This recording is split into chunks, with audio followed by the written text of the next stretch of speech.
Esperen acá, hacia reactivos. Los reactivos son siempre los que están a la izquierda también, ¿sí? Acá no hay reactivos, sino. Bueno, entonces se va a desplazar hacia hacia ese lugar, ¿sí? Hacia el agua líquida. ¿Se entendió eso? Sí, está clarito, yo no sé las dudas, pero tengo... Bueno, entonces, ¿qué vamos a ver nosotros? Vamos a ver que el agua se empieza a condensar sobre las paredes del recipiente, ¿sí? Entonces, si ustedes agarran una botella de agua y la dejan, o sea, para que comprendamos el sistema, agarran una botella de agua, la llenan con agua y la dejan al sol, van a ver que al cabo de, cuando llegue la siesta, que es el pico máximo de temperatura, si la dejan a la mañana y la van a ver a la siesta, van a ver que la botella está dura porque tiene presión adentro, ¿sí? Y si después llega la noche, donde se ha bajado la temperatura y van a ver la botella, van a ver que donde antes estaba el vapor, ahora se empiezan a ver las gotitas de que se ha condensado el agua. No sé si quedó claro. Sí, tuvo gráfico el ejemplo.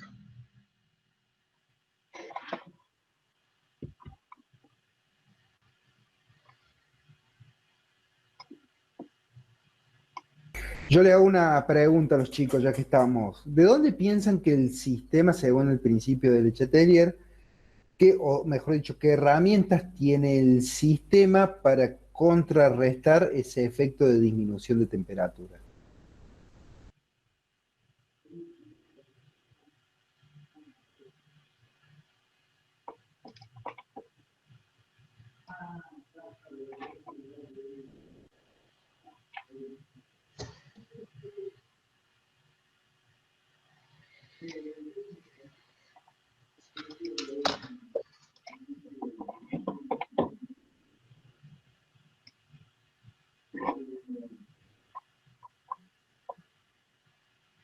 Bueno, claramente, entonces, como dijo la profe, empieza a condensarse agua y un cambio del estado de agregación, ¿sí? Bueno, ¿y qué herramientas tiene el sistema? ¿Qué diferencia hay entre un gas y un líquido? Es que en los gases no hay, ¿qué? ¿Uniones de qué tipo?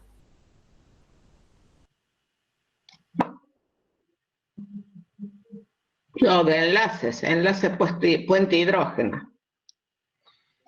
Recuerden que habíamos dicho que el enlace puente hidrógeno es un enlace intermolecular y un enlace muy fuerte, ¿no?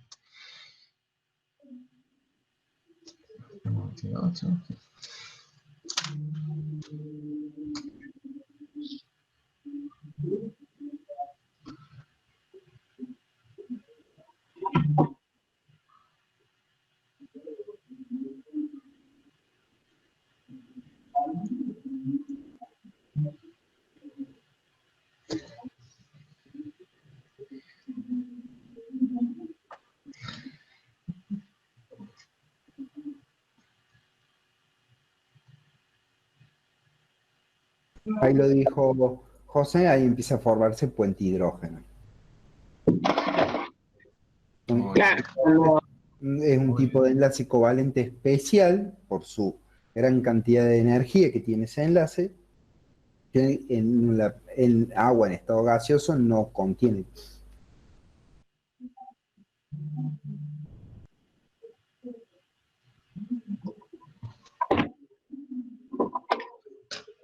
O sea que digamos que el sistema pasa del estado líquido al estado vapor, rompiendo los enlaces puente hidrógeno o las uniones puente hidrógeno, ¿sí? Y cuando pasa del estado vapor al estado líquido, digamos que acá, estando en estado vapor, tienen mucha energía, se están moviendo de un lado para el otro, porque justamente están en estado vapor, y esa energía después se pierde, de todo ese movimiento se pierde cuando se vuelven a formar los enlaces puente hidrógeno y pasa del estado vapor al estado líquido. Y ahí será cuando el sistema, cuando se vuelven a quedar los puentes de hidrógeno, el sistema le entregará al medio ambiente tantas kilocalorías por mol como corresponde.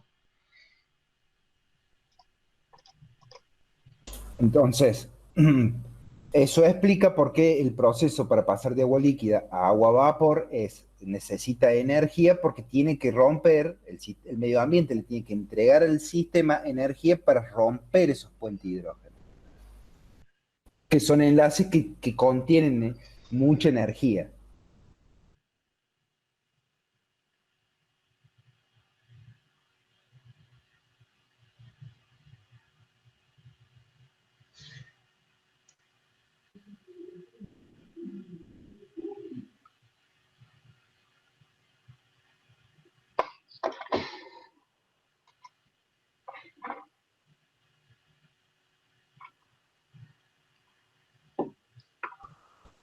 ¿Seguís vos, Betty? Yo no tengo más otra pregunta, no sé, no tengo otro ejercicio. Si Ahora quieren los alumnos preguntar algo, sí, ¿no? a ver. Eh,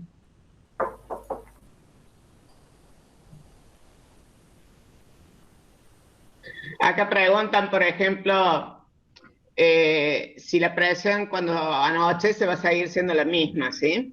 No, la presión, a ver si puedo compartirle esta pantalla ahora. Esperen un minutito.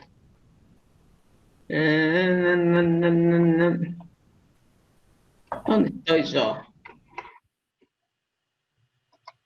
Acá estamos, mostrar mi pantalla.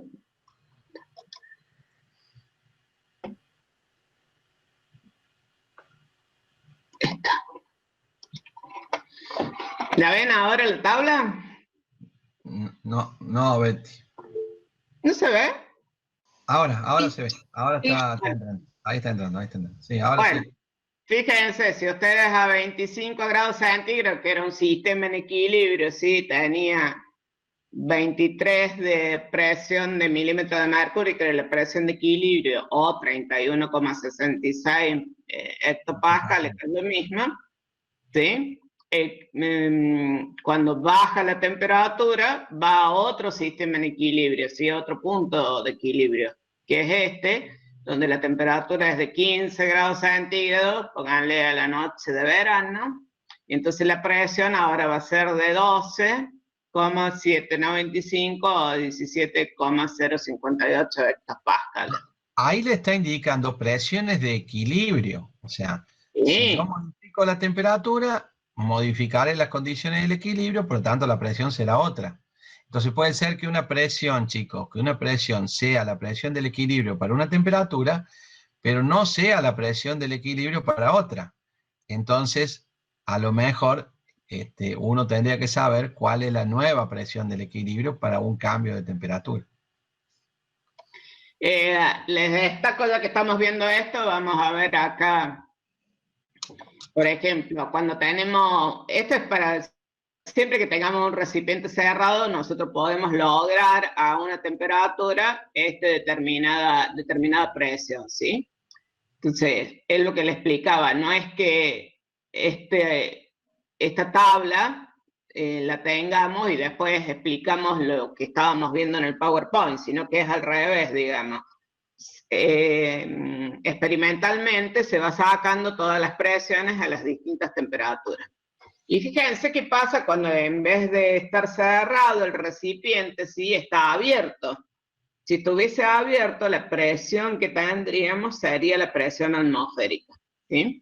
Entonces, si ustedes buscan acá, se van a dar cuenta, y si fuéramos a nivel del mar, ¿no? Que sería 760 milímetros de mercurio, se van a dar cuenta que vamos a encontrar los 100 grados centígrados, que es la temperatura de equilibrio líquido-vapor, a cuando tenemos 760 milímetros de mercurio, ¿sí? A esa temperatura es la temperatura, en definitiva, la que va a hervir cuando está abierto a la atmósfera a una atmósfera de presión, ¿sí? Por ahí puede ser que la atmósfera cambie, obviamente, porque no es lo mismo en Córdoba que en Buenos Aires, pero bueno, suponiendo que fuera, uno dice, el agua entra a ebullición a los 100 es porque estamos a una atmósfera. La presión de vapor en el punto de ebullición. Sería la presión de vapor del punto de ebullición, en el cual representa la presión atmosférica. O sea, el sistema la presión de vapor se iguala con la presión atmosférica. Bueno, salimos de la tabla. Esta tabla la pueden encontrar en cualquier...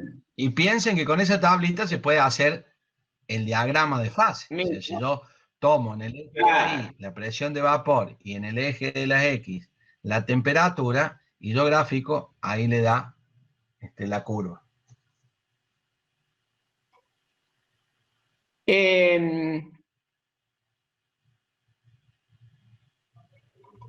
Bueno, no sé, está lo de la... Acá dice que si los sistemas endotérmicos son positivos y los exotérmicos negativos, sí. María Luz, carga, vos ponete siempre del lado del sistema si querés comprenderlo. Si vas a ganar calor, es positivo. Si vas a liberar calor, es negativo. El cambio de entalpía del agua, no, bueno, eso hay que... no es fácil hacerlo, hay que ver las calorías, se hace de forma experimental también. Es una experiencia larga, pero bueno, se calcula, digamos. Acá Betty, Lua Caballero pregunta, ¿la variación de la presión va a disminuir el volumen de la sustancia si aumenta? Me parece que pregunta que si aumenta la presión, disminuye el volumen de la sustancia. Y la verdad que cuando en el estado líquido no va a haber variación de la sustancia. En el estado vapor sí, obviamente, si se comprime, un gas se puede comprimir, un líquido es poco compresible. No sé si se refiere a eso. ¿Qué pregunta acá? Sí, dicen que Acá sí. también preguntan cómo se calcula el cambio de entalpía, ¿no? Eso lo sacan de una tabla, o sea, están hechos en forma experimental.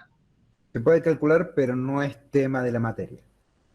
No, pero lo Claro. más importante es interpretar el significado de ese cambio, que es un dato que uno va a tener.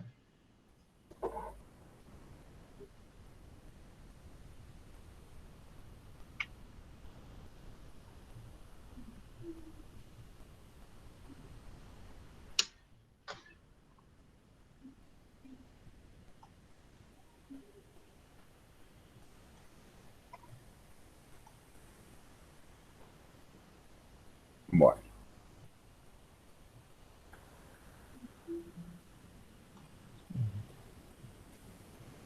Leyendo acá no sé. A ver. ¿Qué es? Hay un pequeño gráfico que estoy compartiendo yo, Betty. Ah, sí. Ahí está bárbaro, Pablo. Ese es el Lo gráfico. querés, Sí, ahí sí. me parece que hacía referencia a ese gráfico. Sí, sí, a ese gráfico, Pablo.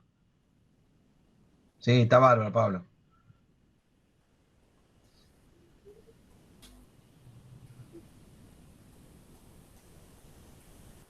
El gráfico de eso es lo mismo que la tabla que yo les estaba mostrando, ¿sí? Es el dibujo de la tabla que les estaba mostrando. Bueno, ¿quieren que muestre cómo se hace? Que ahí preguntaron también el ejercicio 17. Sí, Pablo. Está bien. Empieza con el 17. Bien, bueno, la profe hablaba, les mostraba, la profe Betty, les mostraba yo ahora lo que voy a explicarles el ejercicio 17, donde muestra un gráfico y hace algunas preguntitas, ya lo vamos a ver más en detalle. Ese es el gráfico al que hacía referencia la profe Betty, donde ustedes tienen presión en el eje Y y temperatura, en este caso en grados centígrados, y la presión en torr, la temperatura está en el eje X, y donde ven cómo va cambiando la presión en función de la temperatura. Y acá van a ver una exponencial creciente, ¿sí? Donde esa exponencial, esa línea del gráfico, esa función del gráfico, quiere decir que en todos esos puntos de esa exponencial hay un equilibrio líquido-vapor. Entonces, a ese equilibrio líquido-vapor lo vamos a llamar presión de vapor. Y una cosa que les quiero hacer notar es que eso es, como bien dije anteriormente, es una exponencial creciente. Entonces, si hay alguna pregunta que les haga relacionar presión con temperatura, yo no puedo hacer una regla de 3 en función de presión y temperatura para calcular la variable, cualquiera de esas dos variables, porque la función que describe la relación entre la presión y la temperatura no es lineal, sino que es exponencial. Entonces, eso es por un lado la parte matemática, que quiero que sepan simplemente eso, que no puedo hacer regla de 3 para yo sacar, decir, si tengo una presión de 15 y una temperatura de 30 y me pide la temperatura X, hago una regla de 3 y listo. Como no lo puedo hacer porque es una expresión que es del tipo exponencial. Ya vamos a ver la fórmula de la ecuación de Clausius, que está más, que la muestro acá arriba, que es de otro ejercicio, que es así, a través de un logaritmo me permite relacionar presión con temperatura en términos numéricos. Entonces, vamos a ver un poquito el ejercicio del 17. Yo les aclaro ya desde el inicio que le he agregado un punto C, acá que originalmente no está, que va a servir para a discutir un poco más el tema. Entonces, bueno, les aclaro eso de antemano. Ustedes en el ejercicio, en el original, digamos, tienen el punto A y el punto B. Por encima de la función del equilibrio está en el estado líquido y por debajo gaseoso. Y la línea, la exponencial, en cada uno de esos puntos para una dada condición de presión y temperatura está en el equilibrio. Y ese equilibrio lo vamos a llamar presión de vapor. ¿Bien? Entonces, simplemente yo ya de entrada viendo este gráfico, sé que el punto A no está en equilibrio porque no está en la función, y el punto B y C sí están en equilibrio. Bien, ese es el primer dato a simple vista, el primer análisis que yo puedo hacer sin ver qué me pregunta, sin nada, interpretar lo que me dice el gráfico. Me dice que hay un equilibrio líquido-gas y que ese equilibrio está marcado ahí con esa función exponencial entre la presión y la temperatura, y que el punto A no está en esa condición de equilibrio y el punto B y C sí están en esa condición de equilibrio. Esa condición de equilibrio, si se fijan en el punto B, es para una presión de 13 torr y una temperatura de 10 grados, y para el punto C una presión de 15 torr y una temperatura de 30 grados. ¿Sí? Fíjense también cómo tienen distintos puntos de equilibrio para distintas condiciones. Entonces, bueno, ahora viendo un poquito más, tratando de resolver el problemita, el punto A dice, ¿qué procesos pueden pronosticarse cuando un sistema que inicialmente está en el punto A pasa al punto B? Bien, inicialmente, cuando un sistema está en el punto A, lo que sé que está en estado gaseoso y no está en el equilibrio, y va a pasar al punto B, donde hay un equilibrio líquido-vapor, vamos a decirle. Entonces pasa de un estado que no está en el equilibrio, en el punto A un estado que está en equilibrio. Entonces, si es un gas y tiene que pasar al equilibrio, tiene que el primer proceso que va a ocurrir es la condensación de ese gas, como explicó la profe Betty en el ejemplo de la botella, va a ocurrir la condensación. Entonces, ese es el primer proceso que yo puedo distinguir que sucede cuando pasamos del punto A al punto B. Condensación. Una vez que el sistema llegue al punto B, como les pongo acá, en el punto B estará en el equilibrio, donde las velocidades de condensación y evaporación son iguales. ¿Bien? Eso es lo primero que sucede. Ahora, yo acá les pongo una duda que me quedó. Cuando el sistema va pasando del punto A al punto B, ¿hay evaporación? Acuérdense, en la presentación que dio la profe Betty, veíamos que las magnitudes del fenómeno de evaporación y condensación iban cambiando hasta llegar al equilibrio. ¿Qué quiere decir eso? Y cuando llegaban al equilibrio, esas magnitudes, esos fenómenos eran iguales.